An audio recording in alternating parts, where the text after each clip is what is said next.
Couple présidentiel en exil pour des besoins de santé ou couple présidentiel simplement en Europe pour des questions de santé. Les nombreuses unes du journal Le Monde ont suscité la vive polémique ce début de semaine à travers le Cameroun. Des révélations faites par le journal puis rectifiées quelques heures plus tard par le site du dit journal continue de susciter une vive polémique au sein de l'opinion camerounaise. Madame, Monsieur, mille fois merci de nous retrouver dans le cadre de la vraie émission, votre hebdomadaire qui se propose en première partie de décrypter quelques sujets d'actualité et en seconde partie se propose de débattre avec un invité prestige sur des sujets à thème. Vous le savez ici, la langue de bois est caduque et nous prônons un débat contradictoire. La première articulation, ce sont les potins.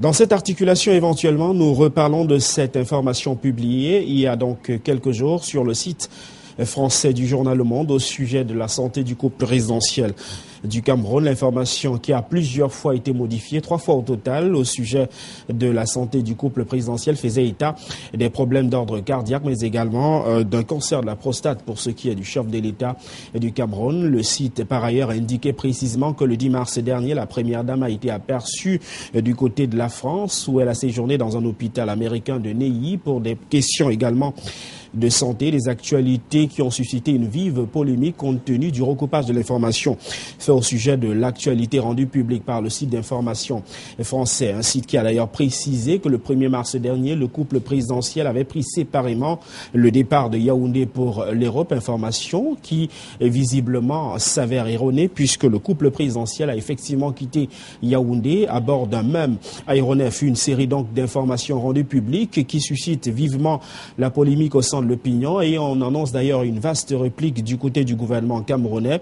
Selon des informations dignes de bonnes sources d'ailleurs, on révèle que l'auteur de l'article a été appelé à s'est vu servir une demande d'explication par la rédaction du journal Le Monde, un journal crédité pourtant d'une bonne cote de popularité, mais au-delà évidemment de ces affirmations erronées, il faut dire que l'actualité autour du secret qui entoure généralement le secret médical semble avoir été bafouée. De quelques journalistes émérites parlent également du respect des codes de déontologie et d'éthique qui donc prévaut au sein de la profession de journaliste qui aurait également été transgressé à travers la rédaction de cet autre article. Au-delà de cette actualité au Cameroun, on parle également d'une autre actualité qui fait le buzz. Il s'agit éventuellement de cette actualité relative à ce photomontage qui avait été publié la semaine dernière au sujet du chef de l'État qui s'inclinait devant la dépouille de nos soldats morts au front dans la partie septentrionale du pays. Une partie des soldats également engagés dans la bataille pour la stabilisation de la République centrafricaine. Des photos qui ont suscité également le courroux de plusieurs Camerounais. Il faut dire qu'il y a une réunion restreinte qui s'est tenue du côté de Yaoundé, au Palais de l'Unité, selon en tout cas la presse locale, où il a découlé justement la communication qui s'en est suivie du ministre en charge de ce département, Issa Tiroma Bakari. Pour l'heure, aucune information claire n'a filtré au sujet de l'identité de celui qui serait donc auteur de cette publication, même si des indiscrétions émanant de quelques journaux comme l'anecdote font état de ce que l'une des responsabilités serait donc attribuée au directeur général adjoint du cabinet civil de la présidence de la République, Joseph Anderson Lee, chargé donc de gérer la communication présidentielle. Nous sortons de cette actualité enfin pour parler de Tombi Aroko Sidiki qui peut désormais circuler, même s'il s'agit d'une circulation entre guillemets sous caution. Le secrétaire général de la Fédération camerounaise de football s'est vu restituer son passeport qui a été retiré il y a de cela un peu plus de 3 mois alors qu'il se rendait justement du côté de la Guinée équatoriale pour prendre part à la Coupe d'Afrique des Nations Guinée équatoriale 2015. Une restitution qui, selon les indiscrétions rapportées par la presse, fait suite aux pressions du pouvoir exécutif alors qu'on annonce dans les tout prochains jours la tenue d'un conclave du côté de Zurich, le siège de la Fédération internationale de football association, au sujet de l'avenir de notre football camerounais. Tout de suite, je reçois l'invité ici après cette courte pause.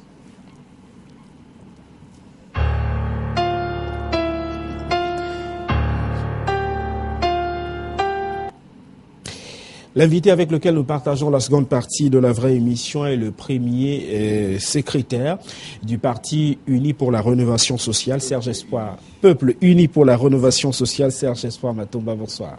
bonsoir. Bonsoir à tous les téléspectateurs de LTM Télévision, dont je sais nombreux, et qui particulièrement écoutent cette émission.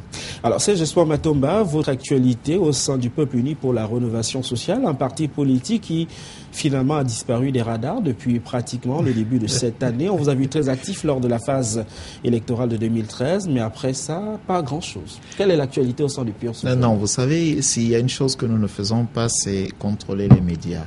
Alors, nous sommes dans une phase de redynamisation de nos organes de base, qui sont généralement appelés les unités, au sein de notre formation politique. Et c'est un travail de fond, un travail de terrain qui ne nécessite pas forcément de la publicité. Vous savez, dans tout parti, il y a ce qu'on appelle un chronogramme, n'est-ce pas, d'activité. Et nous suivons véritablement ce chronogramme. Il est vrai que pour des sujets très importants et d'urgence, nous faisons des apparitions, nous pouvons faire une dénonciation ou essayer d'apporter une solution à un sujet précis. Mais toutefois, en interne, nous sommes dans une phase de redynamisation, n'est-ce pas, de nos unités à travers le triangle national.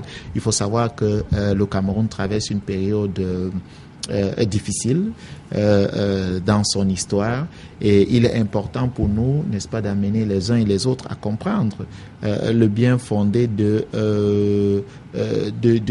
civisme que nous devons, n'est-ce pas, faire égard à cette période difficile, et ça passe. Donc, ça fait partie de notre plan dans ce qui est de la restructuration même de nos différents organes. Alors, votre parti politique, qui se présente comme un parti juvénile, souhaite quand même la rupture avec tout ce qui s'est fait généralement au sein de l'opposition dans notre pays jusqu'ici. Vous avez le sentiment que le discours politique du PUR aujourd'hui passe au niveau de la jeunesse camerounaise? Il passe. Si vous vous rappelez bien, je vous prendrai ici à témoin. Lorsque le PUR commençait son chemin politique, son parcours, qui est encore en entame, difficilement les jeunes avaient droit à la parole dans notre pays ou encore sur des médias. Et aujourd'hui, nous pouvons nous féliciter de voir dans toutes les formations politiques confondues que les jeunes ont droit à la parole, les jeunes vont au devant de la scène, les jeunes acceptent de prendre des responsabilités. Et ça, c'est parce que certains ont compris qu'il n'est plus de notre devoir d'attendre ou encore d'accompagner, n'est-ce pas, ceux qui ont échoué depuis toujours. Alors, lorsqu'on parle de votre parti politique, évidemment, on l'assimile facilement à la jeunesse du Cameroun. La dernière échéance électorale a permis d'avoir quelques informations au sujet de votre poids politique aujourd'hui. Vous avez le sentiment que c'est une expérience qui vous a permis de mesurer davantage l'impact du PUR sur l'électorat camerounais? Disons que c'était une très bonne expérience.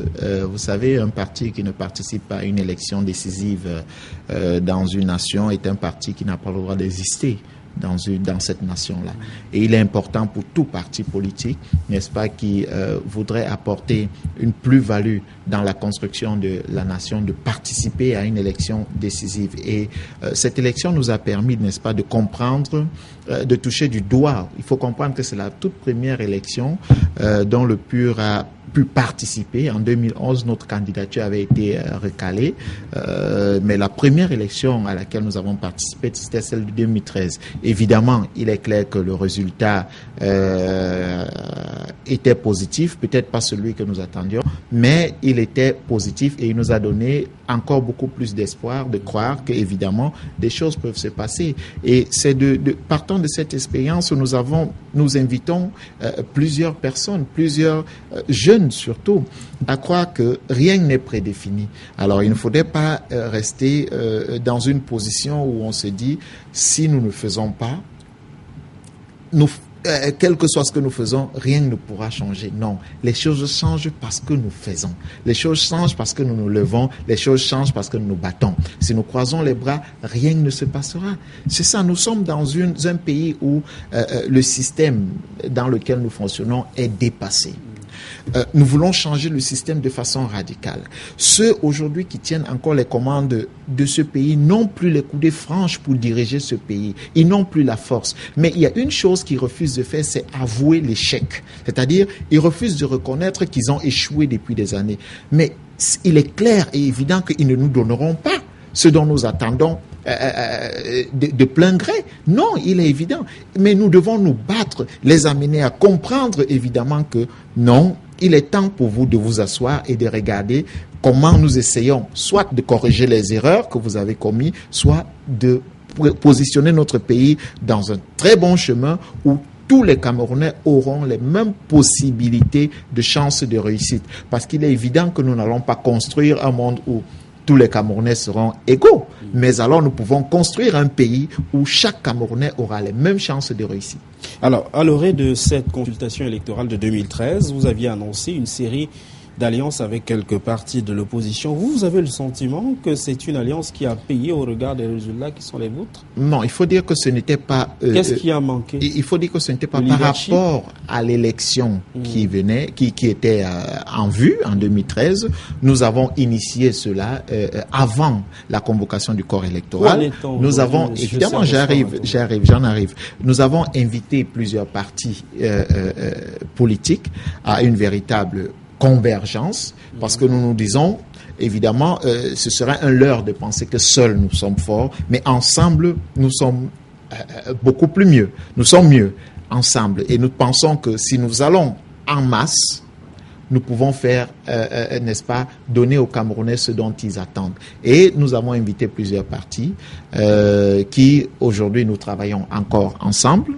C'est ce qu'il faut dire, de façon peut-être pas très ouverte, peut-être pas très publique, mais des choses sont en train de se préparer, dont vous serez au courant dans les prochains jours. Alors, puisque vous parlez des choses dont on est au courant, ou on sera au courant dans les prochains jours, j'aimerais m'arrêter sur une actualité qui a défrayé la chronique en juillet 2014. Il s'agit de cette grève que vous aviez entamée avec quelques-uns de vos acolytes au sujet de l'augmentation du prix des hydrocarbures, mais également la ratification des accords de partenariat économique au Cameroun. Juste après ce mouvement de grève, vous aviez plus ou moins disparu de la circulation. Qu'est-ce qui s'est passé? Non, mais il faut comprendre une chose. C'est une expression que vous, journalistes, vous aimez utiliser parce qu'en réalité, vous êtes la cause de la disparition de plusieurs hommes politiques dans notre pays. Je l'ai dit dans mon propos préliminaire. Non, pas du tout. Je l'ai dit dans mon propos préliminaire que nous n'avons pas de médias, nous n'en contrôlons pas.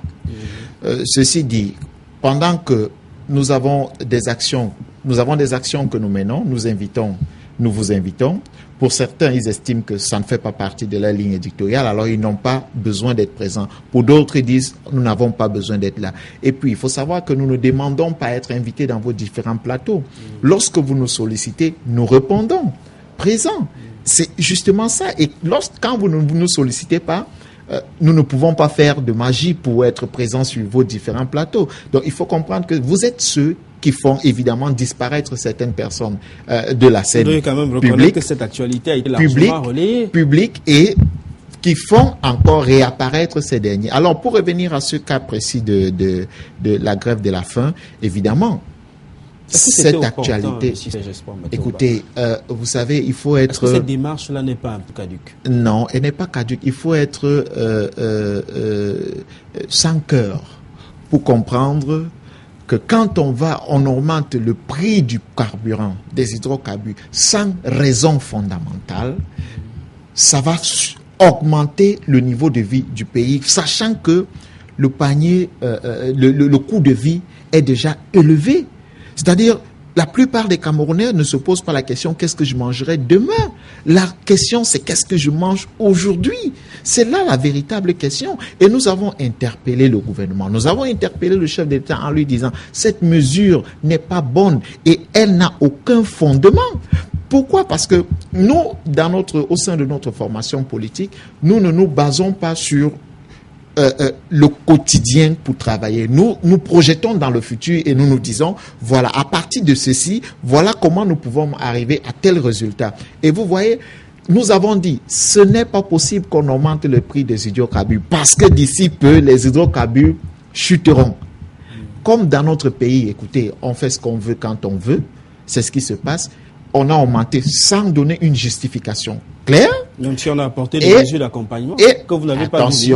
Attention, ce ne sont pas, écoutez, c'est uniquement de la blague, ces mesures d'accompagnement dont on parle. C'était carrément de la blague. Et en plus, on n'apporte pas ce genre de mesures après avoir après avoir adopté ce genre de comportement.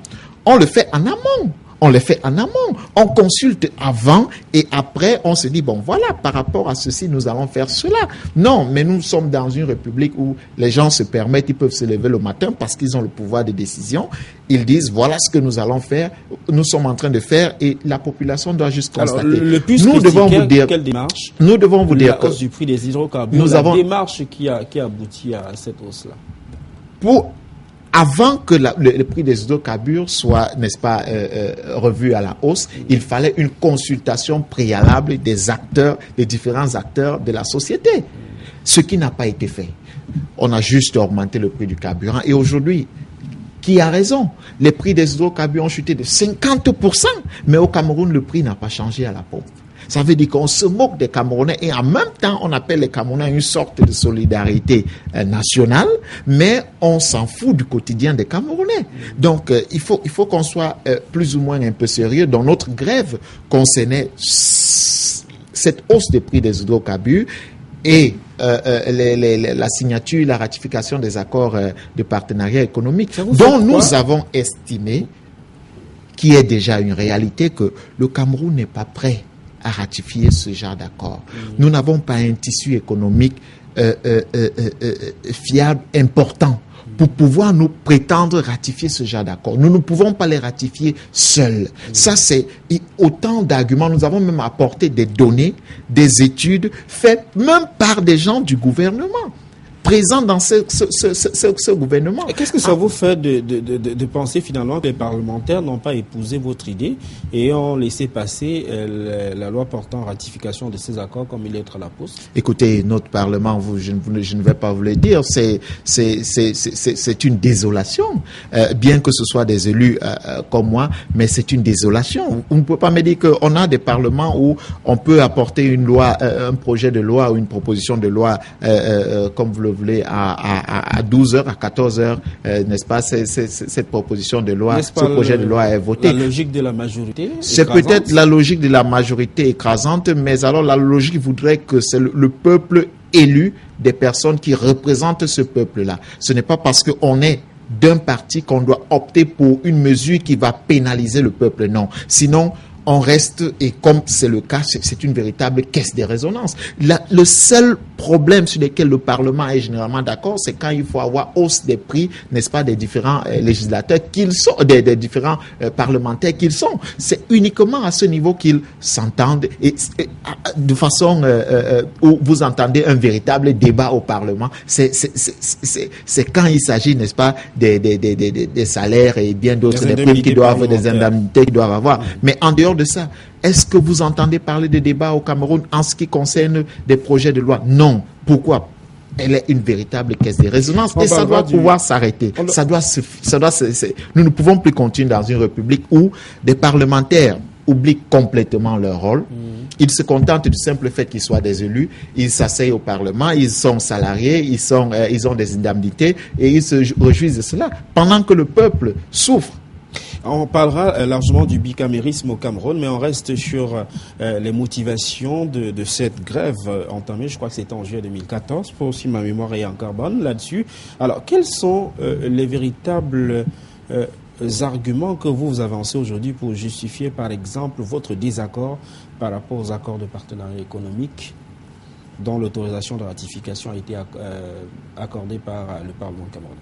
Écoutez, je l'ai dit tout à l'heure, notre tissu économique est très faible. Il faut savoir qu'avant les accords de partenariat économique, avant cette ratification, on bénéficiait déjà de l'exportation de nos produits vers l'Europe sans taxe préalable, c'est-à-dire on ne payait pas véritablement. Ce n'est pas aujourd'hui, quand l'inverse va se produire, que nous allons avoir une grande production ayant de grandes qualités, pouvant, n'est-ce pas, concourir avec des produits européens. C'est impossible. Nous avons un tissu économique très faible. Très, très faible. Évidemment, les produits européens pourront inonder notre marché. Et qu'est-ce que nous ferons donc de nos petits producteurs, nos planteurs, nos différents, nos petites industries que nous avons, puisqu'elles sont des petites industries. Comment est-ce qu'elles pourront s'en sortir économiquement? C'est un problème. Et il n'y a pas que cela. Ces produits qui entreront désormais dans nos différents ports, payant plus ou moins 20% des taxes de douane, nous ne devons pas ignorer que le Cameroun vit 80% des recettes fiscales, douanières, font partie du budget de la nation. Comment est-ce que ça va se passer par la suite? Donc, il y a autant de questions et autant d'éléments que nous avons essayé d'apporter. Est-ce que le volet mise à niveau ne suffisait pas pour justifier finalement que ces accords aient été autorisés au chef de l'État pour ratification? Écoutez, on ne va pas faire... On a des bourses de sous-traitance. Est-ce que vous ne pensez pas que ces accords vont booster davantage la mise à niveau de nos entreprises? Vous pensez que c'est après avoir augmenté le prix du carburant qu'on doit dire aux gens, on vous augmente 5% de salaire? Non. Et puis bien, quand on augmente 5%, il s'agit de qui? Vous pensez que c'est après avoir signé ces accords qu'on doit mettre nos entreprises au niveau pour dire... Non, attention, c'est une blague. Il y a des choses qui se font au préalable. On ne peut pas commencer par la fin et se dire que non, c'est une solution. Non, nous devons être dans un pays ou alors construire un pays où nous vivons en fonction des prévisions. Nous devons pouvoir nous dire, dans 50 ans, voilà ce que nous voulons. Nous voulons atteindre ceci. Dans 100 ans, nous voulons atteindre ceci. Et à partir de là, commencer à construire. Nous ne pouvons pas être surpris à tout moment et gérer des problèmes en plan d'urgence. C'est-à-dire même des situations aussi banales qu'elles soient. Nous sommes toujours dans des situations difficiles dans la gestion. C'est-à-dire, nous devons tout gérer en plan d'urgence. C'est un problème. C'est un manque de prévision, c'est un manque de vision et ça doit s'arrêter. Nous ne pouvons pas continuer comme ça. Sinon, nous ne serons jamais un pays émergent, nous ne serons jamais un pays développé et évidemment, des classes seront toujours sacrifiées au profit, n'est-ce pas, des autres. Alors, vous avez parlé de la baisse des cours du prix du baril sur le marché international, sans impact visiblement sur le prix des hydrocarbures à la pompe, mais on se souvient quand même qu'il y a une subvention de l'État qui avait bloqué ces prix, puisque d'ailleurs l'État, lors de ce réajustement, puisque c'est le terme qui avait été consacré pour justifier la hausse du prix des hydrocarbures, parlait d'un réajustement des prix des hydrocarbures à la pompe. Cela peut peut-être consacrer une baisse des subventions. Écoutez, je pense que non, je pense que selon ce qui nous avait été promis déjà... Ça nous fait plus d'argent pour investir dans les projets? Oui, si ça avec pouvait... cette baisse Si évidemment les projets, nous pouvons véritablement investir dans les projets. N'oubliez pas que le budget d'investissement en 2014, la consommation était de 37%. Donc, ce n'est pas en 2015 qu'on fera certainement une magie. On attendra voir. Écoutez, je ne suis pas pessimiste, je suis réaliste. Je suis réaliste parce que j'étudie, n'est-ce pas, la situation de notre pays au quotidien. Je vois le comportement des hommes de notre pays au quotidien. Et c'est avec beaucoup de douleur et d'amertume que je constate que les gens par méchanceté ne font pas des choses, ne veulent pas développer ce pays. Vous savez, ce qu'on va nous servir à la fin de l'année, ce sera que à cause évidemment de la guerre que nous vivons dans le septentrion, dans le Grand Nord, le budget d'investissement public on n'a pas pu investir, on n'a pas pu faire ceci, on n'a pas pu faire cela. Mais là encore, ce sera une véritable excuse. Donc, pour dire que les hommes qui animent aujourd'hui notre République, je l'ai dit tout à l'heure, n'ont plus cette capacité-là. Et ils n'ont pas le courage d'avouer qu'ils ne sont pas capables de faire. Ils ne peuvent non plus donner l'opportunité à ceux qui ont encore de l'énergie pour, n'est-ce pas, mettre à bien ou réaliser des projets dans notre nation. Donc, il ne s'agit pas d'autre chose, il s'agit des hommes pour l'instant. Et vous savez, on ne saurait développer un pays, comme nous le disons toujours, sans s'appuyer sur un facteur fondamental qui est l'éducation de sa population. Voyez-vous, nous voulons être un pays émergent. Oui, nous sommes tous d'accord là-dessus. Mais notre système éducatif. Ça fait 5 ans, Monsieur Yves, que nous avons écrit, j'ai personnellement, sous le couvert du PUR, écrit au chef de l'État pour lui dire il faut revoir urgemment notre système éducatif. Avec ce système éducatif, nous ne pourrons pas développer ce pays. Donc, vous n'avez pas le sentiment qu'il vous a compris et quand on suit la teneur de son discours? Oui, il a compris, mais à quel moment? Le réflexe d'une mouche est de 4 secondes. Le réflexe d'un être humain est de 8 secondes. Celui du chef d'État est de 5 ans. Vous comprenez que si nous continuons à croire que des choses sont véritablement possibles, parce que nous le disons là, à l'instant, nous rêvons. Mais c'est un problème pour les générations qui arrivent. C'est un problème pour nos enfants. C'est un problème pour les enfants de nos enfants. Vous comprenez? On forme les Camerounais en réalité au chômage, pour le chômage. Aujourd'hui, il y a quelque chose qui est très en vue. C'est qu'on nous dise que nos universités sont en train de signer des contrats avec des grandes structures pour que les universitaires, au sortir des universités, entrent directement, puissent trouver de l'emploi. Attention. Qui est chargé de l'innovation, selon vous? Qui doit penser l'innovation? Qui doit penser la création? À quoi sert l'université? Est-ce que nous utilisons l'université comme un centre de formation direct pour les emplois, ou alors nous utilisons l'université comme un centre de recherche? Vous savez, nous peinons à nous développer en Afrique parce que nous refusons de penser notre avenir de nous-mêmes. Et l'avenir pensé est stratégique. L'avenir pensé est réfléchi. Alors, vous avez donc visiblement le sentiment que ceux qui sont à la tête de l'État aujourd'hui sont visiblement avides de penser ou simplement sont arrivés à l'aune de leur pensée pour ce qui est du développement de l'État du Cameroun. J'aimerais vous relancer sur cette seconde articulation. Et les partis de l'opposition ne sont pas en reste, visiblement. C'est une opposition que l'on présente comme plus ou moins vieillissante. La technostructure n'a pas beaucoup évolué en dehors du PUS, qui est un parti très jeune. Vous n'avez pas le sentiment que finalement, dans le fonctionnement, vous n'êtes pas très différent du parti au pouvoir, l'opposition dans sa généralité? Non, écoutez, là, je ne vais pas, n'est-ce pas, une fois de plus revenir sur vous, qui faites et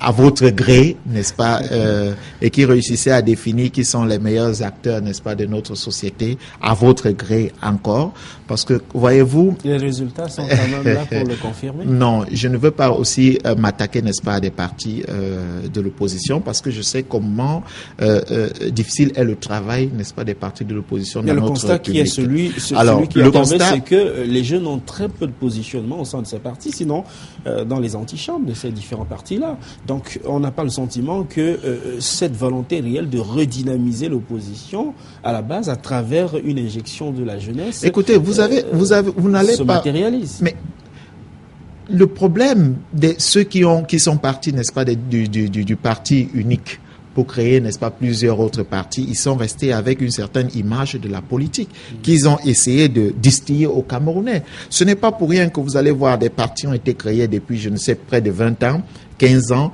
10 ans, et ont à la tête les mêmes personnes qui ont créé ces partis. Parce que ces partis ont été pensés d'eux. C'est leur business, c'est leur affaire.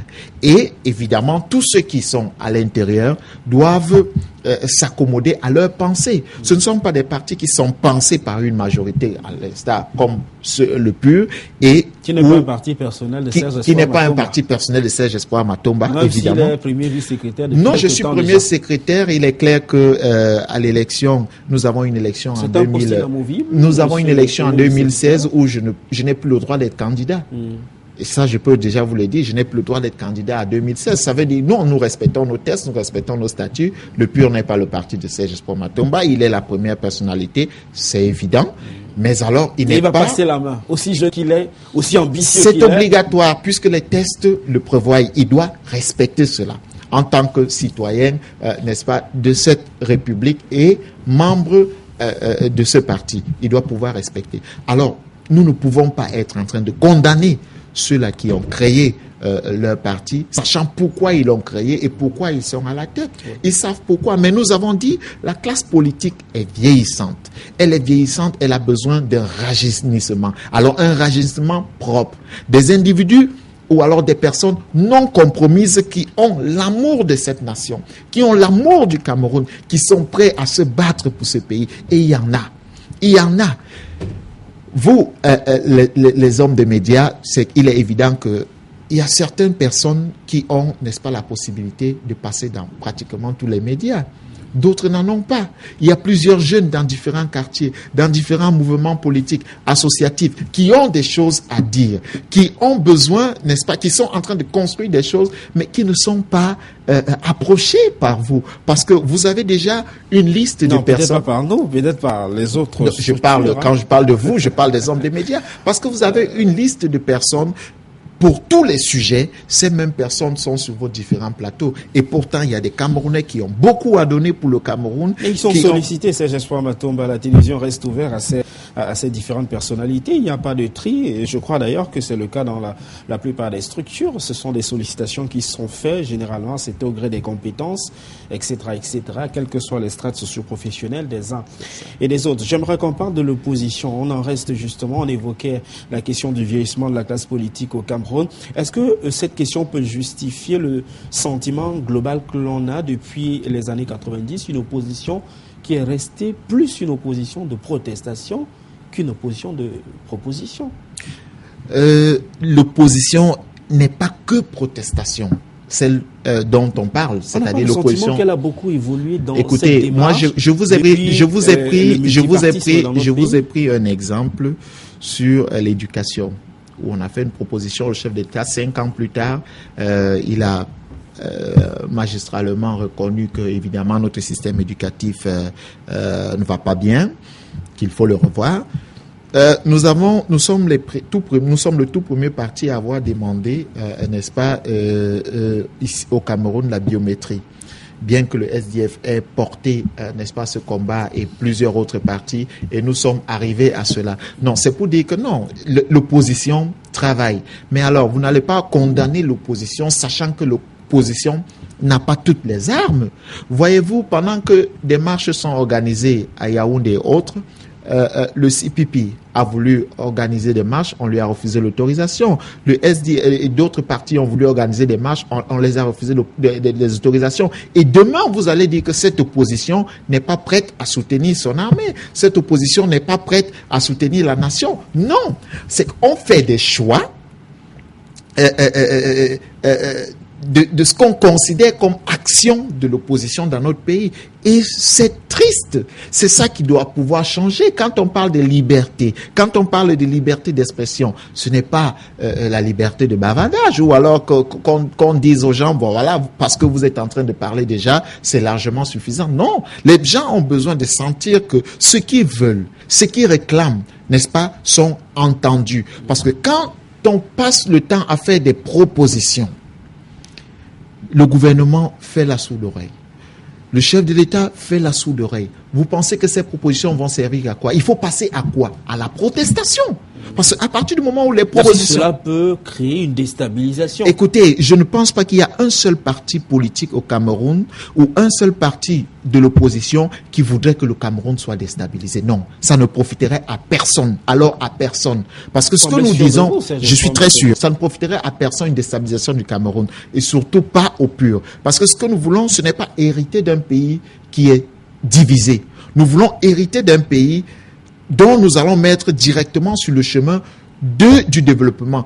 Pas un pays que nous allons hériter, pas un pays que nous allons hériter en essayant de réconcilier les uns aux autres. Non, ce n'est pas ça que... Alors, il n'y aurait aucun parti politique au Cameroun qui voudrait, n'est-ce pas, que le pays soit dans une déstabilisation. La preuve, depuis le conflit qui a commencé, n'est-ce pas, avec cette secte terroriste de Boko Haram, tous les partis se sont levés. Tous les partis ont dit non. Tous les partis ont appelé à la solidarité nationale. Si ce n'est pas par amour pour ce pays, parce qu'il y a... Mais très peu de partis ont contribué à l'effort de guerre. Non, attention, quand vous appelez effort de guerre, qu'est-ce qui est permis en matière de contribution? Il faut être clair là-dessus. Donc, qu'est-ce qui est permis? Qu'est-ce qui est permis? Est-ce que vous êtes sûr que les partis n'ont pas contribué? C'est le point d'interrogation. Comment est-ce que l'effort de guerre est organisé? Comment est-ce que les contributions sont organisées? Bon, il faut comprendre ça. Si aujourd'hui un parti prend sur lui d'organiser, n'est-ce pas, une certaine quête, tout de suite, on viendra lui dire, attention, voilà. J'ai pris l'exemple des marches qui ont été interdites pour certains partis politiques, mais dont d'autres ont reçu des autorisations spéciales pour en organiser. Donc, il faut qu'on soit sérieux quand même dans notre pays. Tout le monde a droit à la parole. Tout le monde a droit, n'est-ce pas, s'impliquer dans la construction du pays. Un débat contradictoire, ce n'est pas un débat de guerre. Un parti politique, qu'il soit de l'opposition ou n'est pas un ennemi de la nation. Non. C'est un ami. Le simple fait de s'engager, déjà, c'est l'amitié, c'est le cœur que nous avons pour la nation. C'est pour cette raison que nous nous engageons. Et quand nous engageons, ce n'est pas pour être contre le gouvernement, mais c'est pour dire au gouvernement, voilà, nous pensons que vous pouvez faire ceci. Quand on voit que le gouvernement est en train de déraper, on dit, vous êtes en train de déraper, rattrapez, parce qu'il s'agit de la construction de la nation. Et la construction d'une nation se fait par tous les enfants de cette nation-là. Merci Serge Espoir Matomba. Tout de suite, la dernière articulation de notre phase d'échange, c'est politique et société.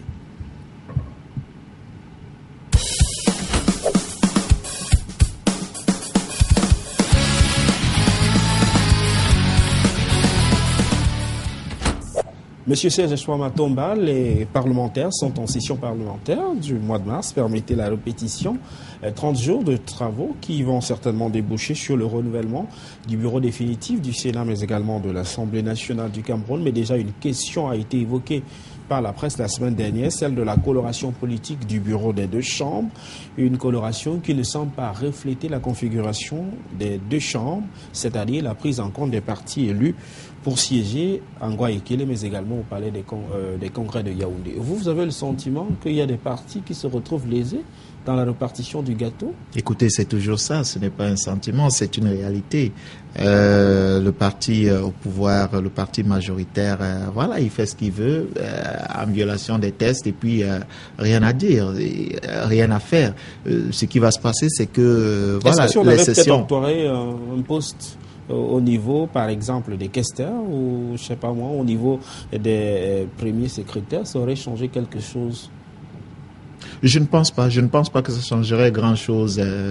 Comment faire ce type de revendication alors si ça ne pèse pas vraiment? Non, ce qui est important, c'est que il faut absolument que la loi, n'est-ce pas, les tests qui sont arrêtés s'appliquent.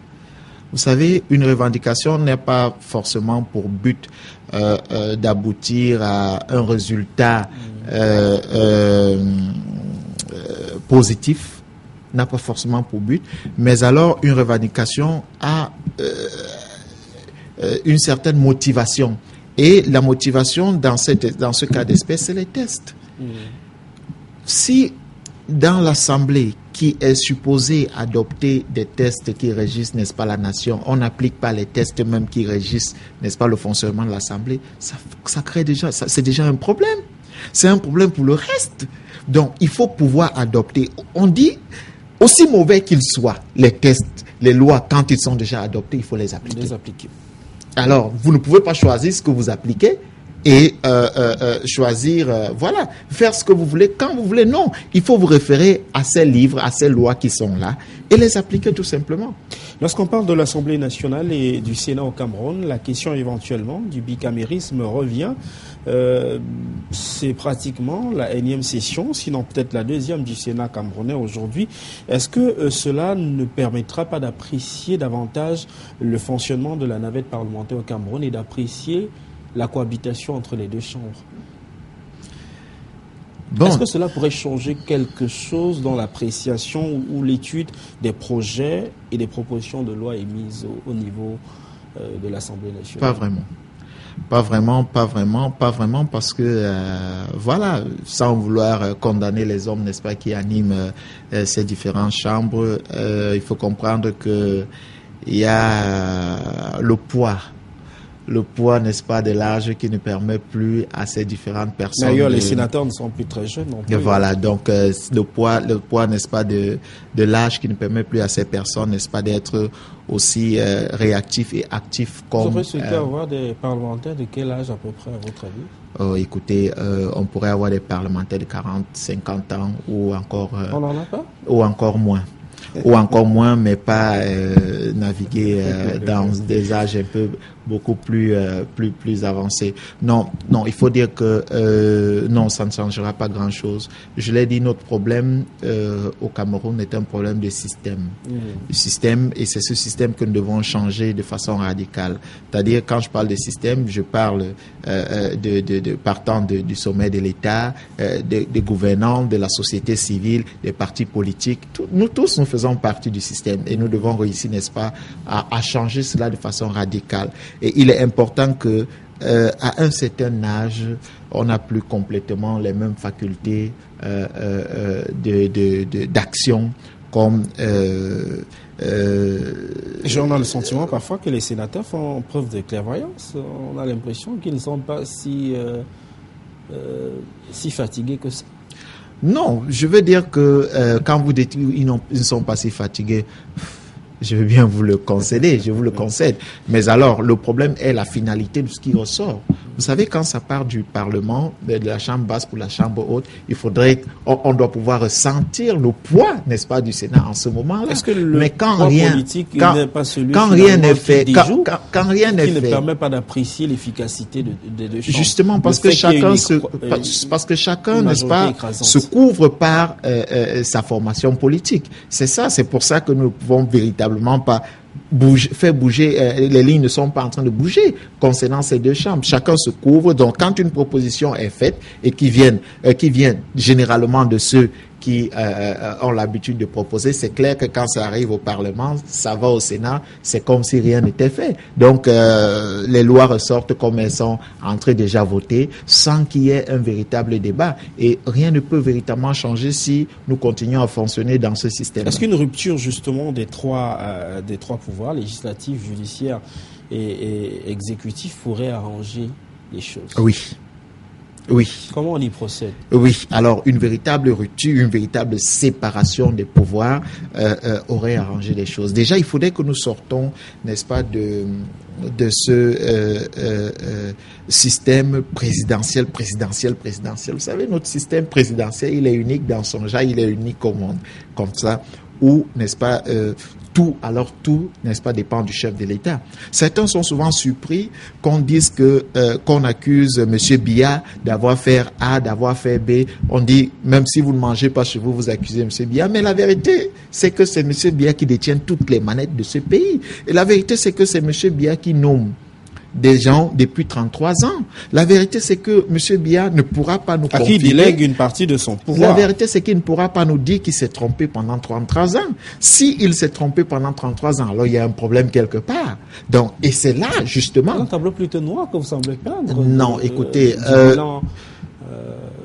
des 3 décennies du chef de l'État, pourtant c'est un bilan qui est loin d'être aussi noir. Je ne sais pas en quoi il n'est pas noir, je ne sais pas sur quoi vous basez pour dire qu'il n'est pas noir. Vous n'avez pas le sentiment qu'il y a une évolution dans le traitement des projets? Quelle évolution? Plusieurs chantiers sont en cours, chantiers de vaste envergure. Vous pouvez m'en citer. Le port de profond de Kribi. Voilà, qui est un port qui devrait être fait il y a plus de 20 ans. Vous avez des projets hydroélectriques qui sont... oui, mais attention. Monsieur Biya a trouvé plus de 80... quelques hôpitaux, etc. Monsieur Biya a trouvé plus de 93 entreprises publiques au Cameroun. Combien en reste-t-il? Monsieur Biya a également trouvé, combien en reste-t-il? Donc quand vous voulez parler une crise au lendemain des chutes des prix du baril, ce qui est une réalité également. Vous le reconnaissez au moins. Faites-moi rire. Quand monsieur Biya a pris le pouvoir, il a dit le Cameroun est en très bonne santé financière. Et quelque temps après, il nous annonçait, non, arrêtons quand même la blague, monsieur. Je pense que le tableau est noir. Il est vraiment noir et nous ne faisons pas semblant, ou alors ça nous amuse pas de dire qu'il est noir. Mais nous pouvons encore le relever, nous pouvons relever notre nation, nous pouvons construire notre nation, c'est notre devoir. Nous devons construire notre nation et lui, M. Biya, doit contribuer à ce que cette nation soit véritablement construite. Vous n'avez pas le sentiment que c'est ce qu'il fait? Non, écoutez, M. Biya n'a plus les coudées franches. Attends, quand on parle de construire une nation, quand je dis qu'il doit aider, ça ne veut pas dire qu'il doit rester au pouvoir pour aider. Non. Ça ne veut pas dire, ça veut dire qu'aujourd'hui, il lui reste encore quelques leviers, c'est-à-dire ceux-là de poser, de faire en sorte qu'il y ait un véritable équilibre pour que nous puissions avoir une véritable élection au Cameroun, transparente, libre, où, évidemment, des personnes pourront sortir, pourront gagner librement et pouvoir construire le Cameroun. Et ça, c'est encore le levier qu'il a entre les mains. C'est pour ça que je dis qu'il doit contribuer à cela. Parce que, voyez-vous... Donc vous mettez en doute les résultats des récentes élections, par exemple? Je suis en train de dire que M. Biya a encore les leviers pour nous donner une élection juste, crédible dans cette nation.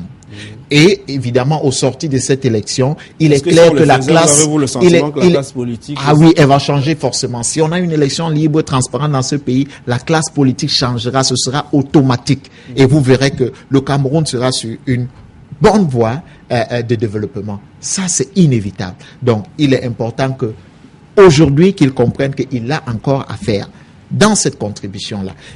Quand on parle de tableau noir, Monsieur Sanjo, le tableau, il est vraiment noir. Mais alors, nous ne sommes pas pessimistes.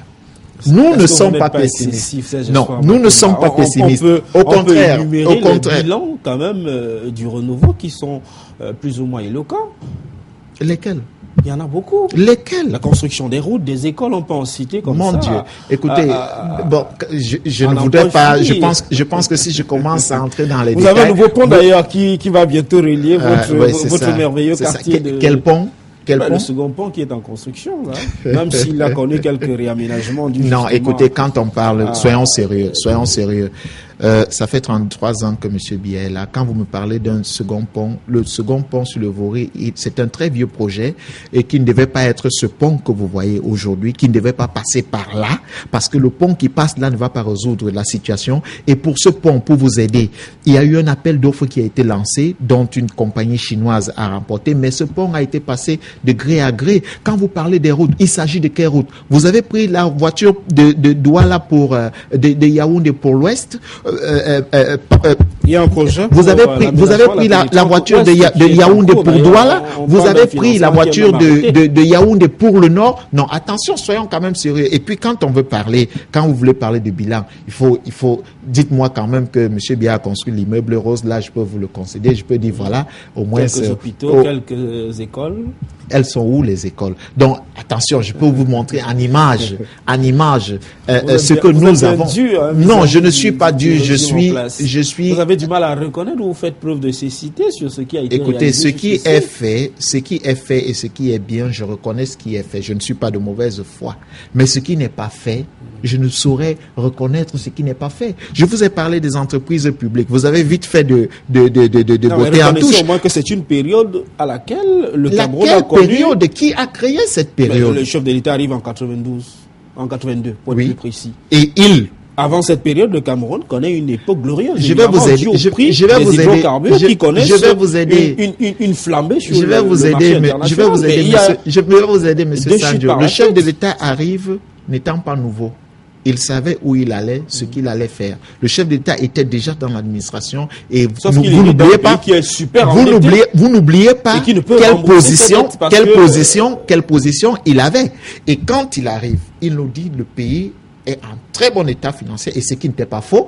Le pays avait de l'argent. Vous ne me parlez pas d'endettement parce que si moi je vais vous parler. Sauf qu'il y a eu des plans d'ajustement structurel que vous mais ils sont arrivés à quel moment? Ils sont arrivés à quel moment? Mais qu'est-ce que nous avons fait pour éviter cela? Qu'est-ce que nous avons fait pour résoudre ce genre de situation, pour que ça nous arrive plus? Rien. Vous savez, aujourd'hui, quand vous me parlez de développement aujourd'hui, vous savez quel est notre endettement? Non, vous ne le savez pas. Ce que vous on peut vous dire, ce qu'on peut vous dire, ce qu'on peut vous dire, nous sommes à plus de 5 000 milliards de dettes.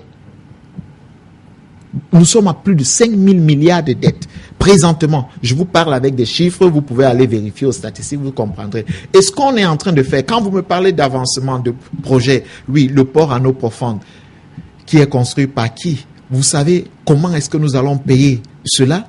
Non, vous ne le pensez pas. Il y a des projets qui sont en train d'être faits. Monsieur Sanjo, il s'agit de vos enfants, il s'agit de mes enfants, il s'agit des enfants des Camerounais qui auront des vies sacrifiées demain parce qu'aujourd'hui, nous sommes en train de nous endetter sans voir où est-ce que nous allons parce qu'il faut qu'on justifie 33 ans de quelque chose que nous n'avons pas pu faire. Alors, on endette le Cameroun parce qu'on ne sera pas là. On ne sera pas là. On ne sera pas là pour développer. On ne sera pas là pour on ne sera pas là pour rembourser. On ne sera pas là pour rembourser les dettes. Nous avons un pays immensément riche, M. Sanjo. Si on veut développer notre pays par l'agriculture, c'est un exemple simple. Par quelle route? Puisqu'on commence par les routes. Et justement, vous n'avez pas construit les routes. Comment est-ce que vous pouvez prétendre? Comment est-ce que cette trajectoire qu'on semble tendre? Oui, c'est en 2035 que vous allez construire les routes pour développer le pays quand? C'est en 2035? Non. Je dis, si on veut prétendre nous développer par l'agriculture, c'est simple, M. Sanjo. On doit pouvoir avoir des écoles au Cameroun qui forment des jeunes Camerounais dans, évidemment, des études du sol. On doit avoir On a déjà l'IRAD et tout ça. Permettez-moi de venir. On doit avoir des écoles au Cameroun qui forment des Camerounais dans l'ingénierie, dans le machinisme. On doit avoir des Camerounais qui sont formés pour construire, n'est-ce pas, des appareils. C'est-à-dire, on part de quoi? C'est-à-dire, on part de l'étude du sol, on étudie, on plante, on récolte, on transforme et on distribue sur le marché. Mais tout ça, ça va avec l'agriculture de deuxième génération. Tout cela se construit. Ce n'est pas par un discours, c'est stratégique. Tout se pense de façon stratégique. Et vous n'avez pas le sentiment qu'on semble s'y acheminer. J'aimerais vous relancer très rapidement puisque la portion congrue accordée à cette émission semble tirer vers son terme. Juste deux questions. Première question sur la photomontage là, du site présidentiel. Vraiment, première réaction très rapidement. On sait que le ministre de la Communication a réagi en parlant d'un hacker qui aurait piraté le site de la présidence de la République, mais également au sujet de ce que je pourrais qualifier de violation du secret médical au sujet des publications attribué au journal Le Monde. Très rapidement sur ces deux actualités qui... Écoutez, concernant la photomontage, je dirais que des gens au Cameroun sont très mal intentionnés, n'aiment pas le Cameroun. Et je continue de croire que tous ceux qui se lèvent le matin en se disant nous devons faire les éloges du chef de l'État se trompent. Il ne s'agit pas des éloges d'un homme ou alors d'une institution. Il s'agit, n'est-ce pas, de reconnaître le travail qui est fait. Le chef de l'État doit pouvoir être jugé sur sa compétence, pas sur des faits ou alors des motions de